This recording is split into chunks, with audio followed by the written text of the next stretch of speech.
Hi friends, welcome back to my channel Satya styles and vlogs. అందరూ ఎలా ఉన్నారు? బాగున్నారా? నేనైతే చాలా బాగున్నాను.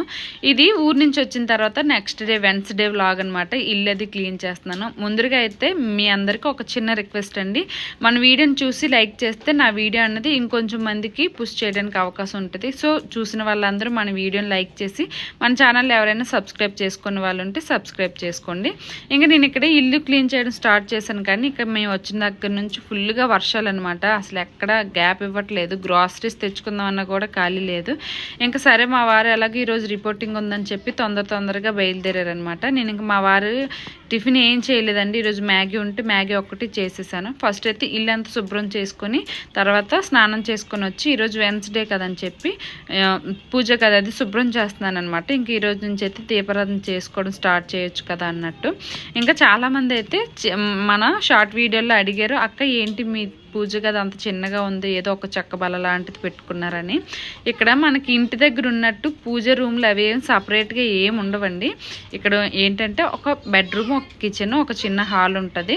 మనకి ఎక్కడ కావాలంటే అక్కడ పూజ గది సెట్ చేసుకోవాలి. మనకి ఇక్కడ పూజ గది అంటూ ఏం సపరేట్గా ఉండదు. సో నేనైతే ఒక చిన్న చెక్క బల్లతో మా వారిని ఇలా పూజ గది కోసం చెక్కబల్ల చేయించుకురమ్మంటే చేయించుకొచ్చారు. తర్వాత అయితే నా దగ్గర ఉన్న కొన్ని ఫొటోస్, దేవుడి పటాలు మాత్రం పెట్టుకొని నేను అలా పూజ రూమ్ లాగా అయితే పెట్టుకున్నాను అనమాట.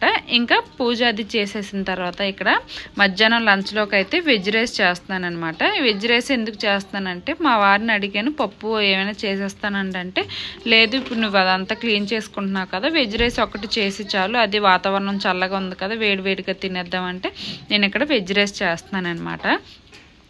అయితే చాలామంది క్వార్టర్స్ చూసి అడిగారు, ఏంటక్క మీ క్వార్టర్స్ ఏదో శిథిలావస్థలో ఉన్నట్టుంది అన్నట్టు. ఇక రీజన్ ఏంటో చెప్తాను చూడండి. ఇవి మాకైతే పాత క్వార్టర్స్ అనమాట. మాకు కొత్త క్వార్టర్స్ ఉన్నాయి, పాత క్వార్టర్స్ ఉన్నాయి. అయితే మేము కొత్త క్వార్టర్స్కి పెట్టుకుంటూ ఉంటే సీనియర్స్కే వస్తున్నాయి, కానీ మాకు రావట్లేదు. ఫస్ట్ మా వారైతే క్వార్టర్స్ బాగాలేవని చెప్పి మమ్మల్ని అవుట్ లివింగ్లో పెట్టారనమాట. అవుట్ లివింగ్లో పెట్టిన తర్వాత ఒక 2-3 months అక్కడే ఉన్నాం మేము. అవుట్ లివింగ్లో ఏంటంటే అక్కడ కూడా ఒక బెడ్రూము, ఒక కిచెన్, ఒక హాల్ ఉంటుంది. కాకపోతే అవి కొత్తవి అన్నమాట. అయితే అవుట్ లివింగ్లో మాకేంటంటే విహాన్కి నాకు అస్సలు ఏం తోచేది కాదు. విహాన్ అయితే వాళ్ళ డాడీ డ్యూటీకి వెళ్తే చాలు పిల్లలు ఎవరు ఆడుకోవడానికి లేక ఏడ్చేసేవాడు. నాకు కూడా లోన్లీగా ఎంతసేపు ఫోన్ చూసుకోవడం లేదంటే ఇంట్లో పని చేసుకోవడం తప్పించి ఇంక వేరే ఏం అసలు తోచేది కాదనమాట. ఇంకా దానికి వచ్చి మేము అవుట్ లివింగ్లో ఉన్నప్పుడు మా ఇంటి ఓనర్ అయితే ఒక 10-12 కుక్కలు పెంచేవారు అనమాట. ఆ కుక్కలన్నిటికీ మేము గ్రౌండ్ ఫ్లోర్లో ఉండేవాళ్ళం, మా ఓనర్లు పైన ఉండేవాళ్ళు అనమాట. ఇంకా కిందకి ఫుడ్ తెచ్చి 12 కుక్కలకి 13 కుక్కలకి ఇలా ప్లేట్లు పెట్టి భోజనం పెట్టేవాళ్ళు అనమాట. అయితే వాళ్ళు ఏంటంటే నైట్ టైం ఒక్కపూటే భోజనం పెట్టేవాళ్ళు. ఇంకా డే అంతా ఆ కుక్కలన్నీ మా ఇంటి ముందే పడుకుని ఉండేవి. ఇంకా విహాన్ని కనీసం ఆ వాకిట్లోకి తీసుకొచ్చి ఆడిద్దామన్నా లేదంటే నేను వాకిట్లో కూర్చుందామన్నా కూడా అయ్యేది కాదు. ఎందుకంటే కుక్కలన్నీ మేము డోర్ తీసేసరికి మేము ఫుడ్ వేస్తామేమో అనుకొని మా పైకి వచ్చేసేవన్నమాట. ఇంకా విహాన్ అయితే చాలా ఏడ్చేసేవాడు. వాటిని కిటికీలోంచి చూసి ఆడుకునేవాడు, కానీ బయటకి ఎక్కడైనా పంపిస్తే తెలియదు కదా, ఏ కుక్క ఎప్పుడు ఎలా బిహేవ్ చేస్తుందో తెలియక నేనైతే అస్సలు బయటికి పంపించేదాన్ని కాదు.